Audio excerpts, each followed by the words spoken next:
Naquela manhã, ninguém acordou com o canto do galo. Quem acordou a vila foi um grito. Eles chegaram!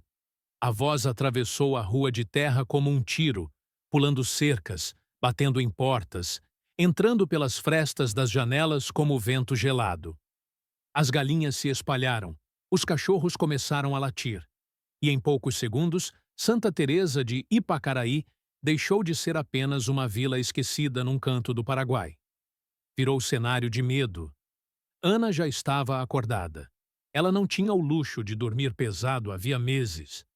Desde que os soldados estrangeiros, aqueles que falavam alemão, duros como metal e frios como o rio em tempo de cheia, tinham passado a controlar a região, o sono dela era feito de acordar no susto. Qualquer ruído, qualquer farol distante, qualquer voz mais alta. Ela estava ao lado do fogão de barro, tentando acender o fogo com galhos úmidos, quando ouviu o grito. O fósforo apagou na mão. O coração disparou. Logo em seguida, outro grito. Brasileiros! Os brasileiros estão aqui! Ana parou de respirar por um segundo. Lá fora, passos correndo. Uma panela caiu na casa ao lado. Um bebê começou a chorar no fundo de outra. Ela foi até o quarto sem pensar, apenas reagindo. Pegou Lara, de 8 anos, que ainda dormia encolhida, e sacudiu de leve. Acorda, minha flor. Agora.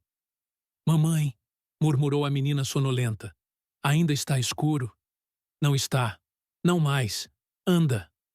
No canto do quarto, a avó, velha Mercedes, já estava sentada na cama, olhos abertos, mãos apertando o terço com tanta força que os nós dos dedos estavam brancos.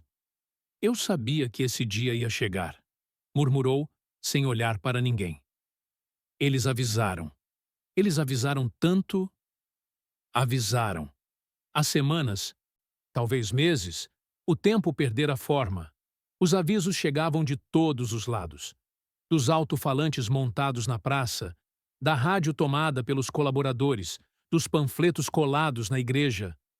Os brasileiros são indisciplinados, mestiços perigosos. Não respeitam mulheres. Onde passam, deixam desonra. Ana lembrava do primeiro panfleto que tinha visto. Um desenho tosco, mal impresso, mas que ficou cravado como faca na memória. Um soldado de pele escura, olhos enormes e dentes monstruosos, agarrando uma mulher paraguaia pelo braço. Ela estava em prantos, o vestido rasgado, a boca aberta num grito sem som. A legenda, em letras tortas. É isso que você quer para suas filhas? Naquele dia, Ana pegou Lara pela mão e virou o rosto da menina para o outro lado. Não olha. Por quê, mamãe? Porque nem tudo que mostram é para ser olhado. E nem tudo que dizem é para ser acreditado. Ela dizia isso. Mas, lá no fundo, uma parte dela acreditava. Porque a guerra tem um talento especial. Ela sabe como se infiltrar no que as pessoas mais temem. E agora, o que era boato tinha se materializado em barulho. Motores, vários, pesados, lentos. O chão vibrava. Mercedes começou a rezar em Guarani, palavras antigas por cima de uma realidade nova. Vão para o fundo, disse Ana, com voz firme demais para a coragem que tinha. Agora. Vamos pro mato? Perguntou Lara, os olhos arregalados. Ainda não. Primeiro, a gente some dentro da própria casa. Ela empurrou a menina e a avó para o quartinho dos fundos, onde guardavam sacos de milho, ferramentas e algumas poucas coisas que não tinham sido levadas pelos alemães. Na rua, alguém gritou: Escondam as meninas! Escondam as meninas! A essa altura, já não era aviso. Era instinto coletivo. As mulheres da vila sabiam como o medo se movia. Sabiam porque já tinham sentido o cheiro dele antes. Os caminhões entraram pela estrada principal levantando poeira. Da fresta mínima entre a cortina e a janela, Ana viu. Viu as bandeiras verde e amarelas balançando no vento frio. Viu os soldados pulando da carroceria, um por um. Não eram como os alemães. Não se moviam como máquina. Alguns riam. outros tossiam. Um ou outro se benzia antes de pisar no chão, como se tivesse medo do que encontraria ali. Mas, para quem os observava de dentro de casa, tudo isso se misturava a uma única imagem: a imagem dos panfletos. Um homem moreno passou perto da casa de Ana. O uniforme estava sujo, as botas cobertas de lama. Ele olhava ao redor não como quem escolhe o que tomar, mas como quem tenta entender onde caiu. Outro, de pele clara e bigode fino, carregava 2 cantis. Mais atrás, um soldado negro, grande, com um olhar cansado e atento, descia devagar, como se cada degrau fosse uma decisão. No rádio, poucos dias antes, a voz metálica tinha dito: "Eles vêm da mistura, e quem vem da mistura não tem honra." Era isso que girava na cabeça de muitas mulheres naquele exato momento. Não viam homens. Viam o que lhes tinham sido ensinadas a ver. Viam perigo. Quando a primeira batida de bota ecoou mais perto, Ana recuou da janela. Um silêncio pesado caiu dentro da casa. Só se ouvia a respiração rápida de Lara e o sussurro da reza de Mercedes. Então veio a batida. Seca. 3 vezes. Toque, toque, toque. Na porta da casa de Ana. Ela fechou os olhos por um segundo, como se pudesse mudar de lugar apenas imaginando. Não mudou. "Não abre", sussurrou Mercedes. "Não abre. Por nada." O coração de Ana batia tão alto que ela achou que o soldado do lado de fora ia ouvir. Do outro lado da porta, uma voz falou. Era grave, um pouco rouca, com o espanhol cruzado por sílabas musicais de outra língua. "Senhora, nós não perigo. Nós Brasil." Nenhuma resposta. A voz continuou, mais baixa. "Não fugam. Não queremos mal. Solo. Falar." Ana apertou o pano do avental com tanta força que o tecido raspou nos dedos. Ninguém tinha preparado aquelas mulheres para aquele momento. Não para a guerra. Não para a fome. Muito menos para isso. Para descobrir, na prática, se o que lhes tinham dito era verdade. A batida não se repetiu. O soldado do lado de fora suspirou. Era um som pequeno, mas Ana ouviu. Em seguida, ela percebeu o arrastar de algo perto da porta. Um metal batendo leve no chão. Depois, passos se afastando.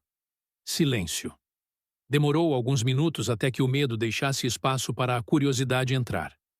Ana, tremendo, deu 3 passos até a porta. Encostou o ouvido. Nada. Colocou a mão na maçaneta. Ficou ali por alguns segundos, parada, como se um mundo inteiro pudesse desabar se ela girasse aquele pedaço de ferro. Girou. Abriu uma fresta. O que viu fez o estômago doer de tão confuso. No chão, diante da porta, estavam uma lata de carne, um pequeno saco com feijão e algo embrulhado em papel pardo. Ela pegou o embrulho com dedos trêmulos. Abriu. Chocolate. Um pedaço quebrado, amassado, mas ainda assim chocolate. Atrás dela, no quartinho, Lara perguntou: "Mamãe, eles foram embora?" Ana não respondeu, porque naquele momento ela não tinha certeza de nada. Só tinha certeza de uma coisa: ou a propaganda tinha mentido, ou aquela era a forma mais cruel de alguém começar um ataque. Ela fechou a porta de novo, o coração mais pesado do que antes. Não sabia ainda, mas aquele pequeno pedaço de chocolate ia rachar uma muralha construída durante meses. Mas muralhas, mesmo rachadas, ainda demoram a cair. A guerra, para aquelas mulheres, estava apenas começando. Naquele mesmo dia, a vila se dividiu em 2 lugares: quem ficou e quem fugiu. Algumas famílias correram para o mato, levando crianças, idosos e o que cabia em panos amarrados às costas. Outras, as que não tinham forças, recursos ou caminho, ficaram tentando se esconder dentro de suas próprias paredes. Ana fez as 2 coisas ao mesmo tempo. Durante a tarde, levou Lara e a avó até a borda do mato. "Se vocês ouvirem tiro, corram mais para dentro." "E você?" perguntou Lara, os olhos marejados. "Eu volto para casa." "Por quê?"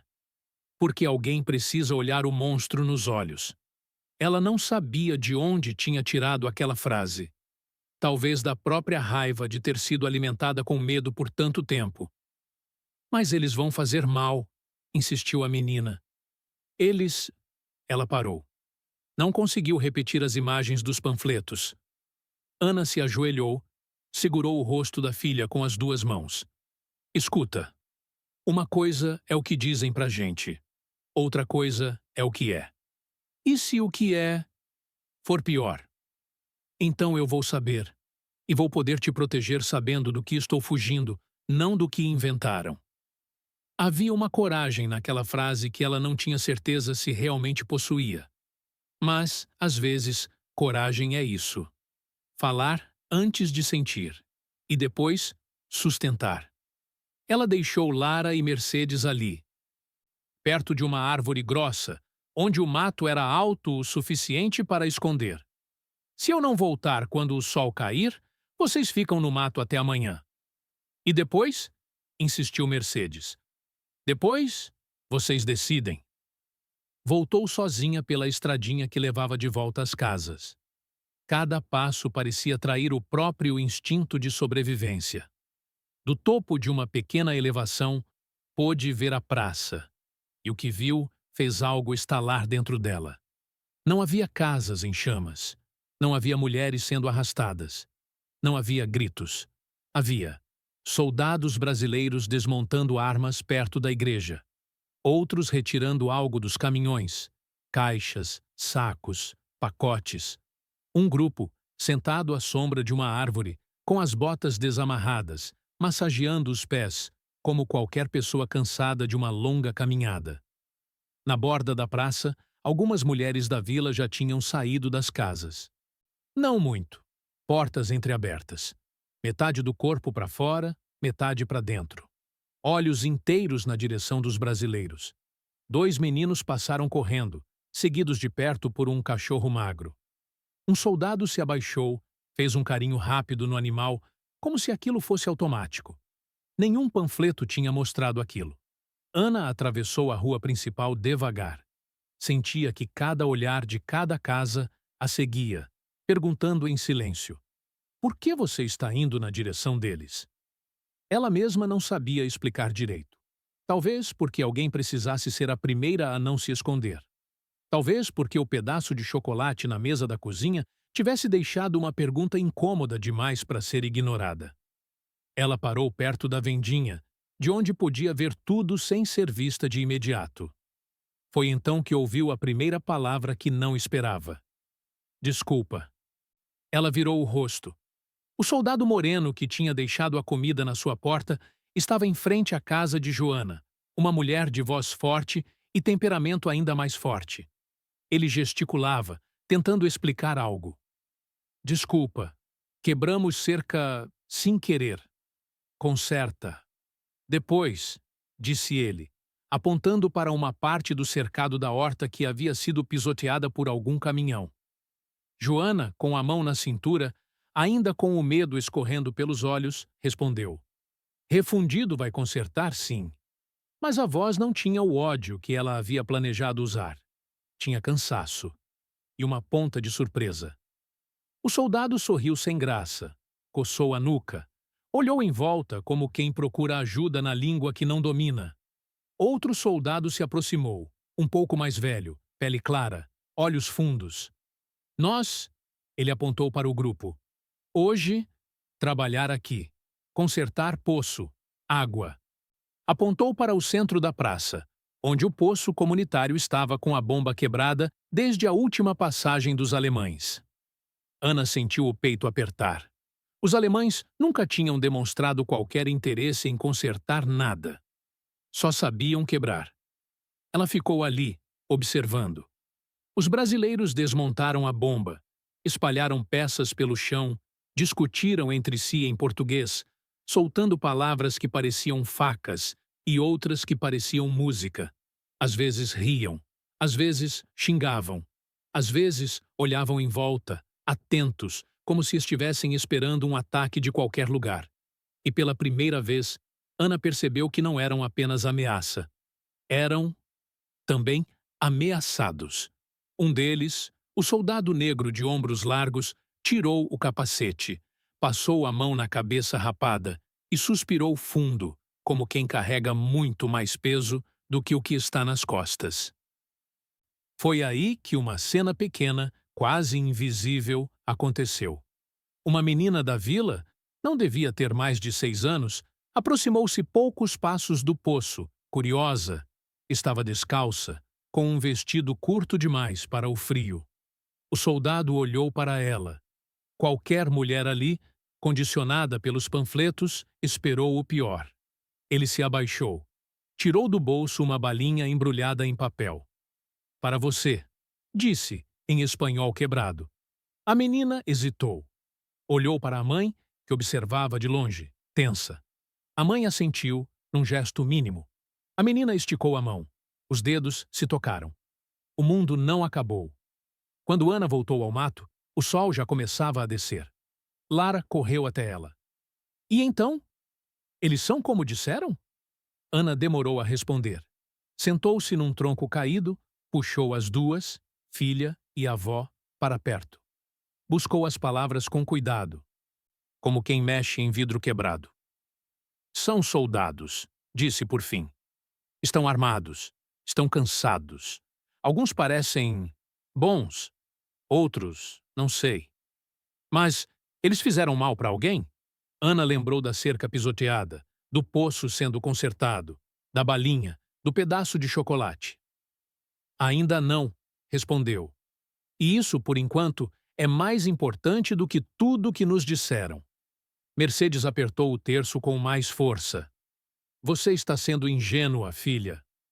Talvez, admitiu Ana. Ou talvez eu só esteja cansada de ter medo de gente que eu nunca olhei nos olhos. Ela não sabia, mas naquele momento uma linha tinha sido cruzada. Não do lado de fora, do lado de dentro. E quando uma mulher cruza essa linha, a história de um lugar nunca mais é a mesma. Os dias seguintes foram um exercício de contradição. De manhã, o coração das mulheres ainda disparava quando viam fardas verdes cruzando a praça.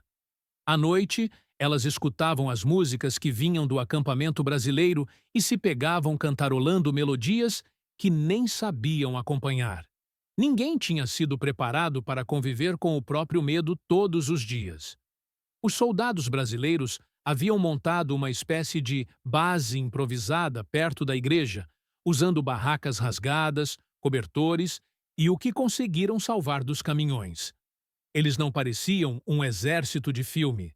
Pareciam um grupo de homens teimosos demais para morrer e cansados demais para fingir que não estavam com medo. Uma cena ficou gravada na memória de Ana.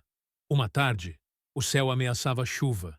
O telhado da sua casa, velho e remendado, começou a pingar num dos quartos. Ela subiu numa cadeira, tentou alcançar a parte quebrada com um pano, escorregou, quase caiu. Deixa que eu faço isso. A voz veio de trás dela. Ela se virou e quase deixou o coração cair junto. Era o soldado moreno que tinha deixado o chocolate. Ele estava na porta, sem capacete, segurando um martelo improvisado. Eu não pedi ajuda, retrucou Ana, automática. Eu sei, respondeu ele, com um meio sorriso cansado. Mas a água também não pede para cair, e ela cai igual. Ele entrou devagar, apontou para o telhado. Se chover muito, vai cair tudo. Eu sei, respondeu ela, seca. Então deixa eu ajudar antes que caia. Ela poderia ter dito não. Poderia ter gritado. Poderia ter lembrado os panfletos. Em vez disso, colocou a cadeira de lado. Se cair comigo de baixo, vai fazer mais estrago do que se cair só o telhado, resmungou. Sobe logo. Ele subiu, pisando com cuidado, mais tenso do que muitos homens em batalha. Equilibrou-se nas vigas, martelou, puxou telhas, encaixou outras. Em certo momento escorregou e praguejou em português. Ana quase riu. Quase. Quando ele terminou, desceu suado com poeira no rosto. Melhor assim, disse. Pelo menos essa noite vocês dormem secas. Ela fechou os olhos por um segundo. Por quê? Perguntou. Por que você está ajudando? Ele pensou. Olhou para as mãos. Olhou para ela. Porque, lá no Brasil, é minha mãe que fica debaixo de telhado velho. Se alguém pode ajudar ela e não ajuda, eu ia ficar com raiva. Eu não quero ser esse alguém aqui. A frase não era perfeita, mas era tão sincera que doeu. Depois daquele dia, Ana parou de repetir para si mesma que eles eram monstros, mas não começou a chamá-los de heróis. Eles eram algo mais incômodo. Humanos. As mulheres da vila foram descobrindo isso aos poucos. Uma viu um soldado brasileiro chorar de saudade ao olhar uma fotografia amassada da esposa com um bebê no colo. Outra viu um rapaz de farda verde recusar bebida oferecida, dizendo que precisava estar sóbrio se a patrulha viesse chamá-lo à noite. Outra ainda percebeu que um dos soldados, negro, era o único que sempre dava a volta na praça para não passar muito perto das crianças. Não por desprezo, mas por medo de assustá-las. Alguns eram grosseiros, outros tímidos. Uns riam alto demais. Outros quase não falavam. Em nenhum panfleto estava escrito: eles são diferentes entre si. Propaganda não gosta de nuance. A convivência, porém, é feita de nuance. As conversas começaram com gestos, depois com palavras soltas e, pouco a pouco, com histórias. Como é sua terra? Perguntou um dia Lara, curiosa. A um soldado que descansava na sombra de uma árvore. Ele sorriu. Tem mar. Mar? Sim, água grande, que não acaba. Aqui, a água que não acaba é o medo, murmurou ela sem pensar. Ele não riu, apenas concordou com um breve movimento de cabeça. Lá também. Naquela época, ninguém ali pensava em história. Pensavam apenas em sobreviver ao próximo dia. Mas, sem perceber, estavam construindo algo que anos depois seria lembrado como um milagre discreto. O milagre de, em guerra, pessoas ainda conseguirem se reconhecer umas nas outras. O momento que mudou tudo em Santa Teresa de Ipacaraí não foi uma grande batalha. Não houve tiros, não houve explosões, não houve discurso. O que houve foi um susto e um gesto. Numa tarde abafada, um dos caminhões brasileiros tentou subir a ladeira estreita que ligava a praça ao pequeno cemitério da vila. A estrada de terra, molhada pela chuva da noite anterior, virou sabão. A roda derrapou, o caminhão escorregou de lado, bateu num pedaço de cerca e quase capotou. Houve gritos, correria, poeira. Uma parte da cerca voou. Um poste de madeira caiu. Uma menina, Luz, de 7 anos, ficou presa entre os pedaços de madeira e o barranco. A mãe dela começou a berrar, desesperada, tentando puxar, mas a perna da menina estava presa entre troncos e pedras. Os soldados correram. Um deles, o mesmo homem negro de ombros largos que consertara o poço, largou tudo o que estava fazendo. Ele não perguntou quem era. Não perguntou de que lado estava. Não perguntou nada. Apenas enfiou os braços por baixo da cerca quebrada, apoiou os pés na lama, fez força. Muita força. Veias saltaram no pescoço. Os dentes cerraram. Os olhos quase fecharam. A cerca não cedia. Outro soldado veio ajudar. Depois outro. Até que, num estalo, a madeira se moveu o suficiente. A menina foi puxada pela mãe, aos prantos, com a perna sangrando e o rosto coberto de lama. O soldado caiu sentado, arfando, as mãos raladas e cheias de farpas. Por um segundo, tudo parou. Soldados, mulheres, crianças, todos olhando uns para os outros. Não havia panfleto para aquele momento. Não havia frase pronta de propaganda para aquilo. A mãe de Luz, que até então evitava olhar na direção dos brasileiros, aproximou-se do soldado ainda no chão. Ela também tremia. Não só pelo susto, mas pela decisão que precisava tomar. Olhou para a filha. Olhou para as mãos do homem. E então com voz embargada, disse: Obrigada. A palavra saiu estranha, como se não estivesse acostumada a ser usada daquela forma. Ele ergueu os olhos, surpreso. De nada. A vila inteira ouviu. Não porque ele tivesse gritado, mas porque, naquele silêncio que se seguiu, qualquer coisa parecia ecoar mais alto do que tiros. O medo, de repente, ficou sem lugar para se esconder. Naquela noite, ninguém fugiu para o mato. As mulheres ficaram em casa. As portas continuaram trancadas, é verdade, mas algumas janelas, começaram a se abrir. Da praça, o violão soava mais claro. As canções em português, que antes pareciam barulho, agora começavam a soar como lamento, como cartas sem papel. Uma delas falava de uma mãe esperando o filho voltar da guerra. Mercedes, ouvindo da cama, murmurou: Lá e aqui. É tudo mãe esperando. Na manhã seguinte, algo impensável aconteceu. Algumas mulheres foram até a praça por vontade própria. Não porque foram obrigadas, não porque foram chamadas, porque queriam. Ana foi uma delas. Levou Lara pela mão.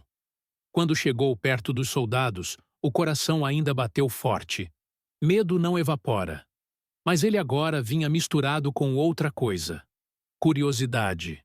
Um grupo de brasileiros estava sentado no chão, limpando armas, remendando botas, escrevendo cartas tortas em pedaços de papel. Um deles desenhava. Usava um carvão pequeno e um caderno com as bordas amassadas.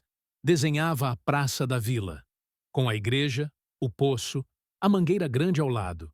E na parte de baixo da folha, algumas pessoas. Você desenha bem, disse Ana, aproximando-se. Ele se assustou, como se não esperasse ouvir uma voz feminina tão perto. Depois sorriu, sem mostrar todos os dentes. Eu tento, respondeu. Minha mãe diz que é a única coisa que eu faço que não faz barulho. Ele fez mais alguns traços. Quem são? Perguntou Lara, apontando para as figuras. Vocês, disse ele, simples. Naquele papel sujo, naquele carvão barato, elas existiam.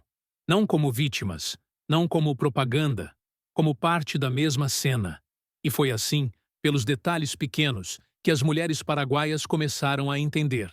Elas não estavam preparadas para conhecer os soldados brasileiros. Mas os soldados brasileiros também não estavam preparados para serem conhecidos assim. Nem como monstros, nem como heróis, como homens. Os caminhões foram embora numa manhã que parecia igual a todas as outras. Mas não era. Dessa vez, a vila estava na estrada. Crianças correndo ao lado das rodas. Velhas segurando lenços. Homens calados, com os braços cruzados, como quem tenta esconder que também vai sentir falta de alguma coisa. Os soldados subiram nos caminhões, com aquela mistura de alívio e peso que só quem vai embora de um lugar que se tornou casa emprestada conhece. O soldado moreno que havia consertado o telhado de Ana passou por ela, com a mochila nas costas. Ela segurava Lara e Sofia, uma de cada lado. Ele parou por um breve instante. Tirou do bolso algo pequeno. Era o mesmo pedaço de papel, onde dias antes tinha desenhado a praça. Agora havia mais detalhes, mais árvores, mais pessoas. No canto, quase escondidas, estavam 3 figuras de mãos dadas. Para você, disse ele, entregando o papel a Lara. Para lembrar que nem toda guerra é só guerra. Ana pensou em tudo o que tinha vivido naqueles meses. Nos panfletos, nos gritos, no medo, no mato, na balinha, no telhado consertado, na menina salva debaixo da cerca, nas canções à noite. Vocês vão voltar? Perguntou Sofia, a mais quieta. Ele hesitou. Talvez não, respondeu honesto. Mas, se lembrarem da gente como fomos aqui, é como se uma parte nossa não fosse embora. Os caminhões começaram a andar. Poeira subiu. Mãos acenaram. Quando o último sumiu na curva, o silêncio voltou. Mas não era o mesmo silêncio de antes. Não era o silêncio do medo. Era o silêncio de quem tem muito o que pensar. Anos depois, Quando os livros de história falavam de exércitos, estratégias, derrotas e vitórias, ninguém mencionava Santa Teresa de Ipacaraí. Nos mapas, continuava sendo um ponto minúsculo, perdido entre tantos outros. Mas nas cozinhas da vila, à noite, em volta do fogão, as histórias eram outras. As mulheres contavam não sobre datas, contavam sobre o dia em que correram para o mato com o coração na boca. Contavam sobre o barulho dos caminhões, sobre o pedaço de chocolate na porta, sobre o poço consertado, o telhado salvo, a menina puxada debaixo da cerca. Contavam sobre o medo que sentiram e sobre a vergonha que sentiam agora de terem acreditado tão fácil. Contavam também sobre as músicas, sobre a noite em que perceberam que, do outro lado do uniforme, havia alguém com medo igual. Medo de nunca voltar para casa, medo de não ser lembrado como humano. As meninas que ouviram essas histórias cresceram, viraram mães e repetiram. Nos disseram que eles eram monstros, mas quando chegaram, descobrimos que monstros são as ideias que mandam a gente odiar quem nunca olhamos nos olhos. As mulheres paraguaias nunca foram preparadas para conhecer os soldados brasileiros. Preparadas, não estavam, mas conheceram. E nesse encontro, descobriram algo que nem guerra nenhuma conseguiu apagar.